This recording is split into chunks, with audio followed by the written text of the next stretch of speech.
Hello and welcome to the Hoodcast. I have lost all concept of time, how many episodes I've done. We're in sort of this weird bunker below the UEA library. It's grim. It's really quite horrifying. And it's nice to have a newer comedian on the block with us. We have Grace Curtis. How are you? Comedian, How are you, Grace? I'm grand, actually, yeah. I've got a fan right in my face. I'm in a rat hole. I'm loving it. Loving life. It's excellent. So, you've just started comedy, how many gigs you on? Oh, God, I think I'm on... I think yours will be the 4th? The 4th? I don't know if I can count the Headlights Tuesday things, because that's just everyone in Headlights plus 3 of my mates, but I've done a couple of them. They count as gigs. Yeah, okay. They count as gigs.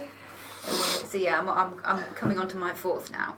Oh, that's nice. You're just getting on with them, you know. Yeah, I mean, I'd like to do more. I've been kind of focused on finishing my degree, but I would like to sign up for another one in the meantime, if I can find any. But yes, I'm not in a massive rush. Yeah, so I haven't really spoken with someone who's just kind of starting out for a long time, as in very, very recently. I'm kind of used to sort of not proper grizzled professionals, but kind of people who've been doing it for a while, and sort of like, I'm just wondering how kind of is the landscape for people starting out, like in terms of how did you get in? Was it mainly through kind of Headlights and your connects there? Yeah, it was Headlights because I knew Catherine Frost, who's head of Headlights, from we did like a module together last year, and I'd mentioned to her, I saw she had a little stall set up, and that was how I made the connection between her and comedy. And so I mentioned to her, like, oh, I really want to join it, I really want to do it. And then I didn't do anything because I'm a coward. And then she texted me like a month later, like, hey, we've got this thing on, do you want to join? And I said, like, fuck it, alright. And so I went along, and that was one of the Tuesday night things that they put on.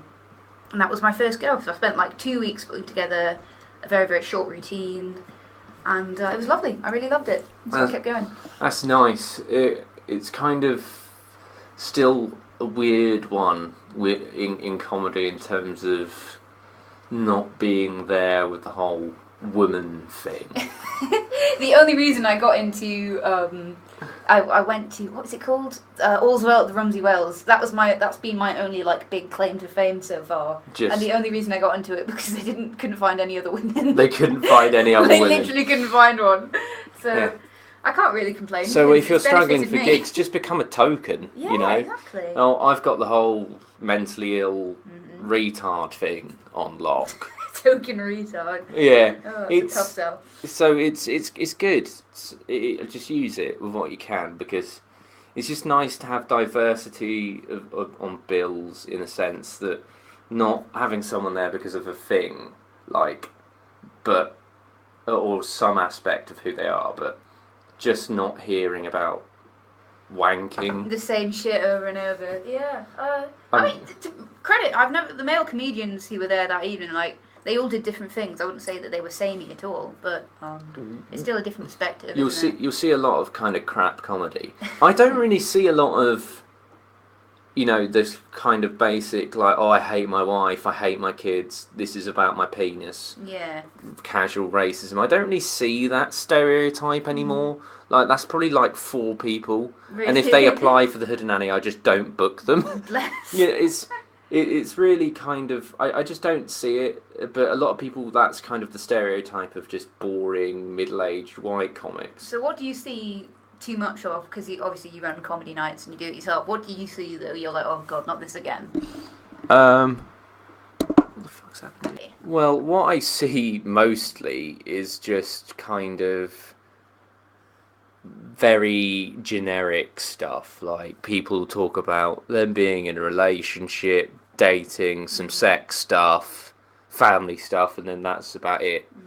I see a lot of more of the same comics, and I do hear from my friends higher up on the totem pole that the BBC especially is doing a lot for quote-unquote diversity. It's getting a lot of diverse voices, but the problem is that they ask them, oh, we want you to do stuff about, say, an Asian comic, oh, we want you to do stuff about your Asian heritage. It's like, well, I don't really want to do stuff about that. I want to do material about something else. And they're like, no, we think this is really important for That's so condescending. Yeah. And we think it's important that you represent yourself the way we want you to. Yeah. Yeah. It's like you don't really want true diversity if you're after that. You're That's just after kind of tokenism. tokens for Exactly. the jukebox, kind of like, yeah, look at this Asian we have and this Yeah. woman. And it feels like it's... Because I don't want to be one of these guys who bangs on about identity politics, but it seems like manufactured identitarianism in the sense that people kind of stay in their lane, very rigidly stay in their lane. You're a gay comic, you talk about the gays and, oh, I bought a dildo, and I'm a man the other day, that's the whole bit. Or like, woman comic, like, all right, we want you to talk about periods, Trump being a sexist, and sometimes like It's Minge getting sweaty. It's an insult to the true diversity of the human condition, isn't it? Because people are so much more varied than that, and like, you don't need to force diversity because real life actually is diverse. So all you need to do is let people be themselves. Yeah, the idea for me is just having a comedian who is that do material that's funny. It's not a really complex formula, is it? It's just a case of finding good comics. Yeah, you don't have to draw attention to yourself. Like, I was watching that movie Endgame. I don't know if you've seen it, the new Avengers film. Yes, I have. So they've got a bit, the bit at the end of that where they get like all of the women heroes on screen at once in the final fight, and they all have they have their big moment. And I was like, you think that I'm like clapping my hands with childlike glee right now, but I feel so condescended to. Like, this is you should let the characters just write them well, just give them interesting things to do. I don't need to be given this little, pin-on badge of like, here's your women, here you go. Here's your gay. Here you go, pleb, go home and... Yeah. It's so obvious, and it's really starting to show just how obvious the whole kind of tokenism thing is. Because business kind of, it's all about, appealing to every focus group demographic, not excluding anyone, so they'll just, oh right. It's almost like, have you heard that cliche with J.K. Rowling, like, retrospectively making, like, oh, Dumbledore's gay, I had a whole stint about it in trans. I had a whole stint about it in my last routine.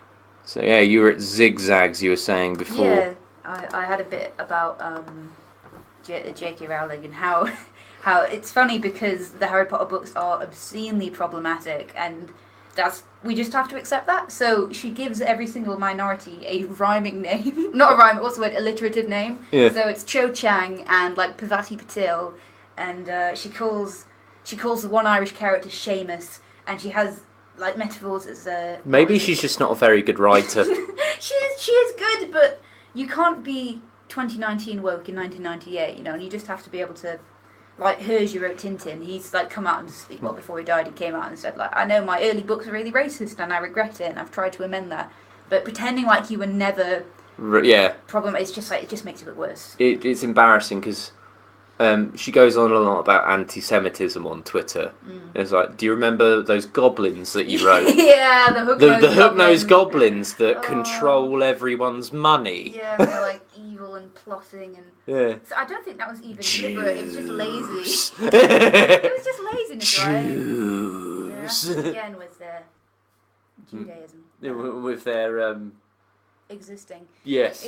Yeah. Controlling everything. It's just that they definitely do. Apologise. Just say, look, I'm sorry, and you know what? I meant no harm, and I've learned. I've grown up. You're never too old to learn and to grow up. Yeah, you could have just went, that's pretty sucky. It's just, I kind of have this kind of contrarian belief on the left that there is kind of people who purport to be on the left who aren't actually on the left. They're just sort of liberals who kind of want sort of diversity quotas and all of that, the luffy-duffy performative identity stuff. Yeah, neoliberalism, phrase for it. Yes, that's... And they like to kind of drag people on Twitter and Instagram and social media. I'm talking about social media like I don't use or understand it. Like on their social media, on the Twitters, and they Facebooked saying my nan's a cunt. I'm very suspicious of that. I understand I'm getting into like, oh, those SJW territory, Oh, but it definitely is a phenomenon that exists yeah. to me. It's the internet tends to just drive people to Puritan extremes. I think there's a game critic called Yasuko. You ever seen Zero Punctuation? Yes. He has a fantastic metaphor for internet debates where it's like it's not basketball, it's two teams with a net between them, scoring goals in their own nets and flinging shit over the fence. Like no one's actually communicating. Yeah, it's like they're kind of dunking on this fictionalized version of their opponent. Yeah. Especially the right do that, but I wouldn't say I'm a social justice warrior. I've always been more of a social justice rogue. Not a social justice wizard. Yeah, paladin, death knight. I cast shame on you. I like to have fun. Like, it's not tenable for me to be overly offended by things, especially with the sort of comedy that I do. And I don't like it because it's bad for comedy, kind of. When it gets into cancel culture is when you lose me, I suppose. Yeah. In that kind of, what you're saying to me is that if you're really big into cancel culture and just getting rid of someone and they're done, you have no belief in rehabilitative justice. Yeah. To me, and that's quite a right wing way to feel. Yeah, and a lot of it feels to me that people do awful things, but they can kind of come back from that. Yeah, and people are allowed to. There's a difference between being an actual real life scumbag and making an innocent mistake. Like there's this YouTuber called ContraPoints, who I love. I don't know if you've ever seen her. Yes, I'm very familiar with ContraPoints. You know, ContraPoints fell victim to cancel culture early on in her career by pissing off like just a small segment of really vocal people, and I saw like. You could visibly see the effect it had on her and how that kind of dragged her down. Yeah. And the way so many people turned on her because suddenly her name was mud. And here's someone who's done so much for the left and is so smart and just like the exact kind of person that we need. Yeah, I think the problem with the left is kind of splitting hairs because there's the old cliche with the left splitting constantly, and Maoist tendency, Marxist Leninist tendency, Hodgerism. It's a cliche for a reason. It's embarrassing. It just feels like there's no point being navel gazing and factionalist when the right is literally killing the planet. Yeah, we don't really have priorities need to be sorted at this point, don't they? I don't particularly care if someone said something questionable in 2011. We were all saying questionable things in 2011. How old was I in 2011? I mean, I'm 21 now. God, I must have been about 12. So yeah, I was being a right little shit, I would imagine. Yeah. I would never like to be having my receipts pulled on what I did in middle school. So yeah. The thing is, I might just get to a stage where I just publish them. Just like, really horrible tweets of mine exist from the past that I deleted years ago that you could probably find on the Wayback Machine. Yeah. Just do it. Nothing ever dies, doesn't it? I don't know. I think I've already retroactively self-sabotaged my any sort of chance of a comedy career by those standards. It used to be. Yeah, maybe polish them with a good shout. Actually, just get it all out, get it ahead of the press before you become famous. Yeah, it just kind of goes to the whole problem with Puritanism in the sense that you don't really want someone to reform. You just want someone to apologise and beholden to you. Because I remember this Evergreen University. There was these day of absence protest where there was some debate on. Going all white students having a day off campus, and then people disagreed with it, saying it's essentially segregation, eerily similar to segregation, and things like that, which are very good points. And the CEO, the dean of students, when they essentially took over council, like the vice chancellor equivalent, was like, he wasn't allowed to go to the toilet without them sort of escorting him back and forth, and he was raising his hands to gesticulate, and he was, going out of his way to use correct pronouns, and they were like, when he was pointing, it's like, don't point, it's aggressive, so he complied, and they were all laughing at him, like, oh, we've got this guy to do all of this, and it sort of seems a bit dodgy. There's kind of I just view it as a lot of people who are kind of performatively woke in the sort of in the real sense of. Well, I get annoyed with the word woke because it just seems like the left wing equivalent of saying you're red pilled. Well, not necessarily. I think people going over the top. Like, obviously, it's annoying, and in that case, that was obviously damaging in isolation. But I think that is nowhere near as hurtful as, for me, like brand wokeness is. To me, the real enemy. Wokenomics. Wokenomics. Just that's why I use the phrase neoliberal, because it's people. Because individuals getting a bit of an ego trip off being superior is one thing, but when like real, genuine, progressive, radical ideas are being packaged back to us and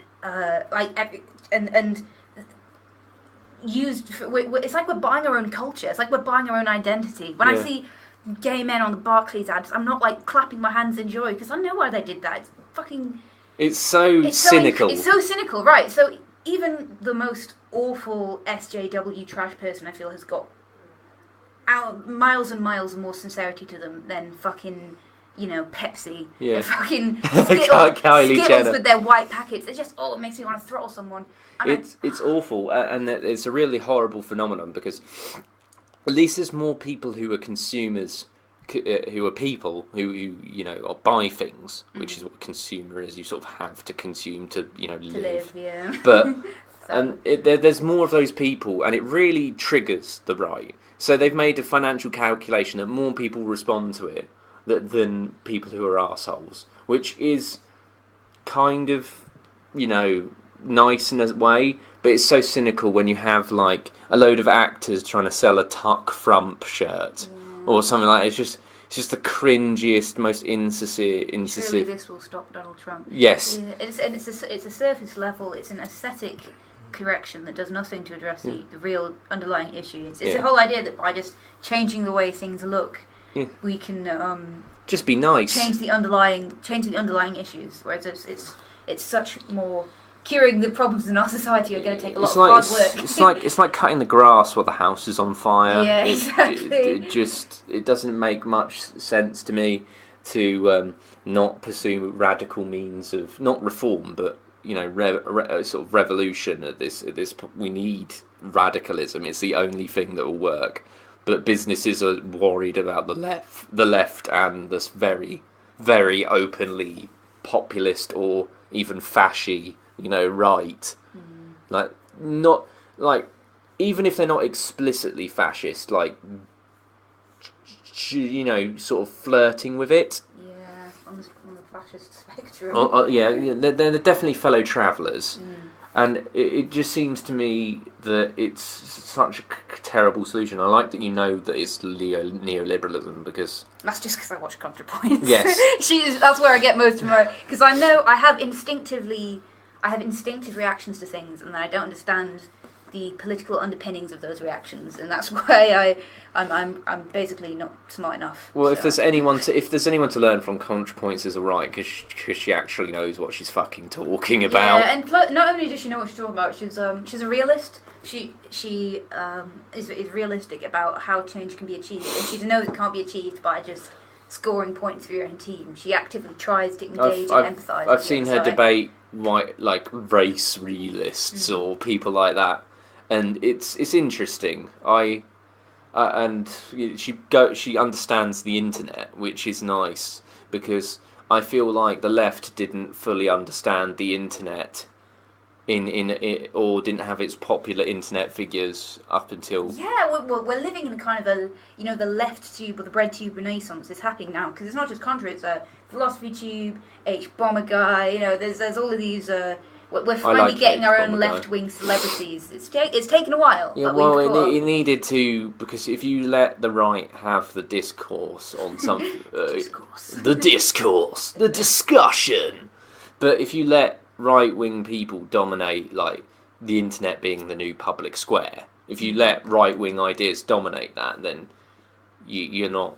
It's going to be bad. It's going to be a right mess, and that's how you end up with horrible, radicalised, slimy 11-year-olds. Dirty neckbeards. Well, yeah, I knew. At least I prefer it when they go to Daddy Peterson rather than. He's a bit of a gateway drug, but yeah. Yeah, I don't know. I don't buy the argument that there is like the alt-right pipeline or the left-wing pipeline, obviously. But I don't buy this idea that people can't just stay rooted to one axiom, kind of like... But with the internet, I think the internet is a place where it's much easier to fall further and further down the rabbit hole. Like in real life, like our parents might stay sort of left of centre or right of centre, but online...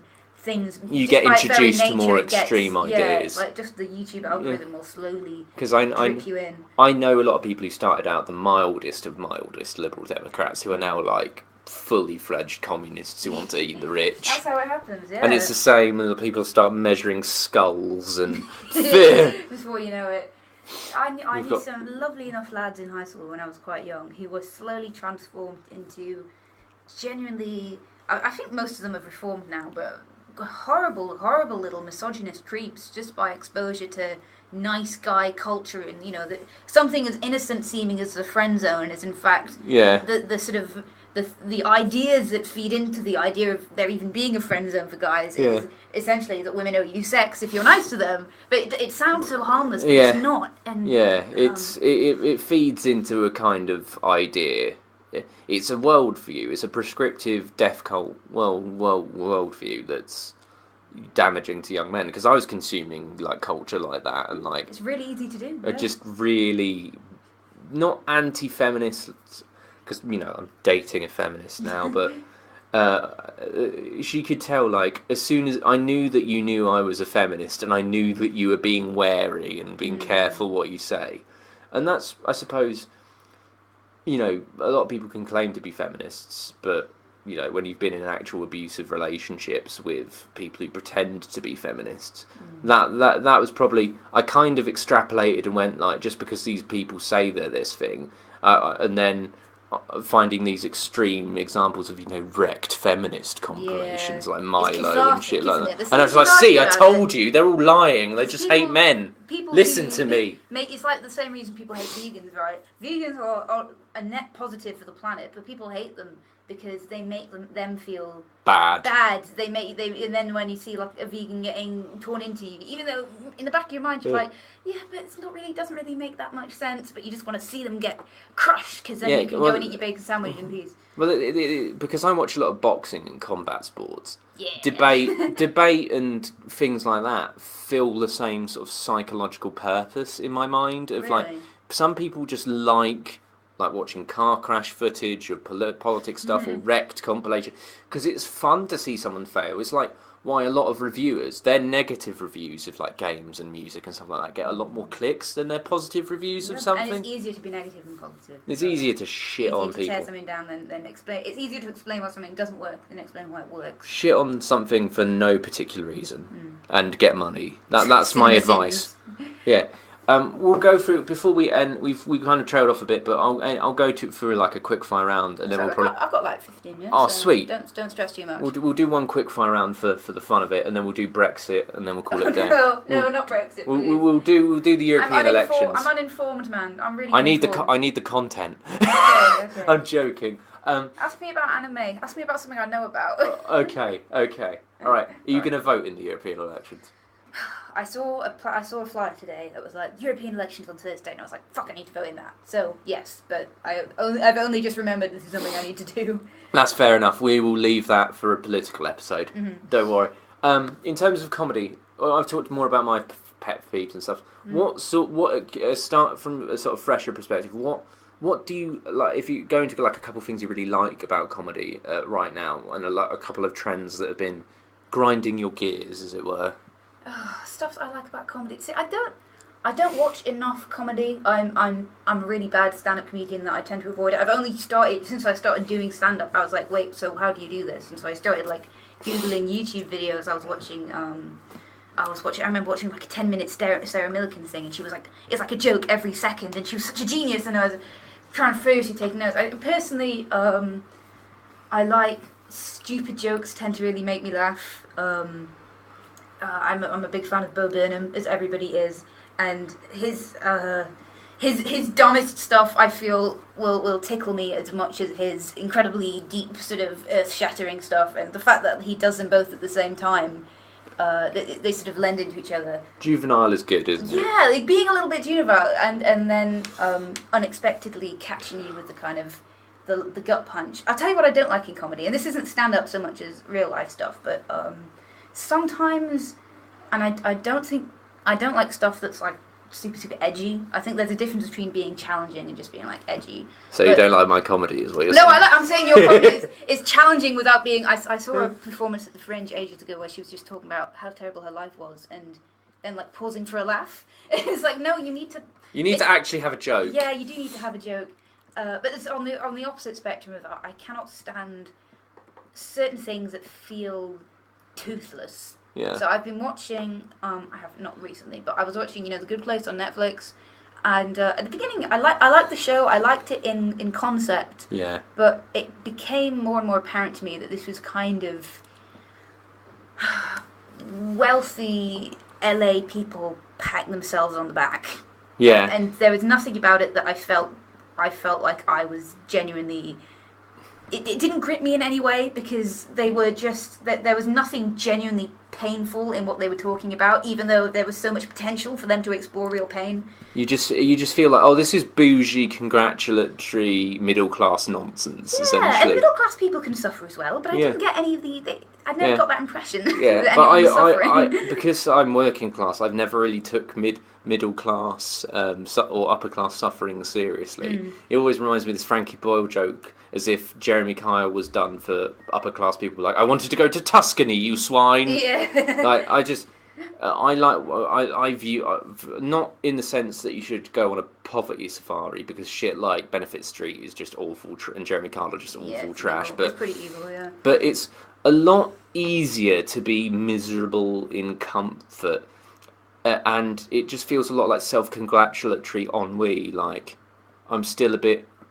I'm feeling a bit apprehensive today, but all my bills are still taken care of. I think what it's missing is vicious self-criticism. I think you can be miserable if you're willing to be very, very harsh to yourself. This is why I like BoJack Horseman. Oh, I love BoJack. But what's good about, because BoJack on paper has nothing to worry about, and the reason that the show gets away with him being so miserable is because he's such an authentically horrible person. Yeah, he's just a bastard. He's a complete bastard, and he's got every reason to be. And people miss the point of characters like Rick from Rick and Morty and BoJack. Like, they idolise them unironically. It's like, no, this is toxic masculinity in its rawest kind of sense. I think Rick and Morty doesn't do a good enough job. It doesn't. Way that BoJack Horseman does. Where in BoJack you see consequences for stuff he does, just comes back and comes back. Yeah. It's relentlessly. Whereas Rick and Morty has he always has a get out of jail free card for the terrible thing he's done. Yeah, that I think that's fair, and it just kind of feels like Rick and Morty had a lot of promise, and then it just kind of fucked it in series 3. Like, there was there was only 2 episodes I really enjoyed from series 3. Really? Yeah, the Rick Lantis mix-up, and then I've forgotten the one with Pickle Rick, but then Pickle Rick got memed to death. Actually, yeah. He just died a painful, memey death. Slowly murdered by Twitter, indeed. Killed by memes. I have a sort of rule about memes, that once it gets to BuzzFeed, the meme is dead. Yeah. Very true. Because BuzzFeed is the death of culture in general. No offense to anyone who works there. It's just but they need to know what they're doing, what they're complicit in, Grace. But again, bring it back to The Good Place. So the whole premise of the show is that Eleanor is a bad person. But what is Eleanor's real flaw? Everything she does is kind of adorkable. Like, oh, she doesn't recycle. Oh, she's wittily mean to the Chuggerman. She says those things that we all want to say in her head. But what does she do that makes her anything other than, like... a bit catty. Yeah, a bit catty. She just sounds a bit catty She's to someone me. for us to just live vicariously through, and we never have that moment that we do with these other shows where we're like, oh, Jesus Christ, oh, you took that way too far, oh, this isn't fun anymore. Yeah, there's never that moment of, like, yes, this person's this sass queen that you want to adhere to and idealise, but there's nothing that grounds you in humanity. Like there's without the flaws, there isn't any humanity. That's so true. Yeah, and you can't write something to be so prissy and perfect. It doesn't really work like that, you know. It really doesn't. But and it just feels very inauthentic and boring. Like you get bored of those narratives, or should, when you graduate from Power Rangers and when stuff you grow like. Up, Yeah. I mean, look at Steven Universe as an emotionally complex show for children. Yeah, children can deal with these themes, but adults seem to not be they able struggle to, more. which is very strange. It's interesting to me as someone who's sort of going into comedy, trying to figure out where I lie on that spectrum and the kind of things that I want to talk about, because I know I have difficult issues and I don't know how to make them funny. I don't know what. People always laugh at me, and I don't know why. And I'm trying to figure out why, and it's very hard. Well, the thing is, I've been doing this since I was 15. I've only just figured out how I'm good at what I do. Okay. Well, like really congrats. this year. So it does take years of just doing shit tons of open mics, figuring out whether you want to do it after that, and then you find your voice in your bit.